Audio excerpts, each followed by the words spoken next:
By this point, 11 people had quit. And just when I thought this nightmare was coming to an end, my star, my A player, my rock, she sends me a message and says, "Can we meet?" You'll know what that message means. What does it mean? I'm out.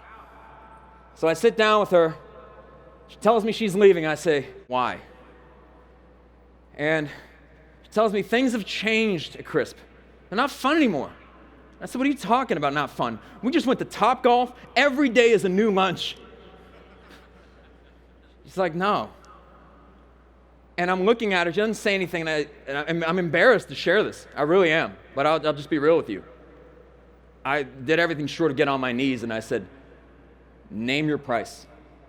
Because I'd lost 11 people, and I didn't want to lose the 12th that was holding everything together. And she looks at me and says, "Well, I've already accepted another position. In fact, I'm taking a pay cut." I mean, if I could fall and this mic wouldn't come off, I'd do it. Are you kidding me? So I lean in and I'm like, "Help me understand what is going on." And the feedback that she would go on to share with me, I didn't know it at the time, I know it now, would go on to change my life for the better. The first thing she shared was that she had no clue where the company was going. None at all. And what that really meant was there's no vision. How could she know where the company was going? We had no written or articulated vision. Okay? How many of you have a written vision? You've written it down. Okay. Look around. You might get a "can we meet" one day. And I realized that how could she know? We had no vision. We didn't write it down. I mean, our vision was just grow. But what the team saw was like, okay, before we used to work with everybody, and now we're working with just lawyers. I don't understand. Then we're expanding into marketing and coaching. Like the upheaval, like they didn't understand what we were doing, where we were going, and because they didn't see the bigger picture, to my fault, they quit. So what do? Well, we set a 5-year vision. We wrote it down. It was to help 1,000 law firms grow their revenues by $1 million each, to make $1 billion impact in the legal industry. And this was important because if you can help a firm, we realized that if you can help a firm get to $1 million in revenue or grow by $1 million in revenue, everything changes. It goes from a solo firm, even a small firm. Now you've got process in place, you've got systems in place. You can have a team. The impact that you can make and the clients that you can serve becomes exponentially greater. And we thought that if we can just help everyone do that, now that would be an amazing vision.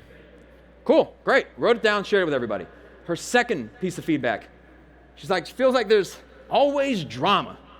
Everybody's blaming everybody. And what she really meant was, we had no values. And I said, hold on. We have core values. In fact, we have posters everywhere with our core values. Well, as it turns out,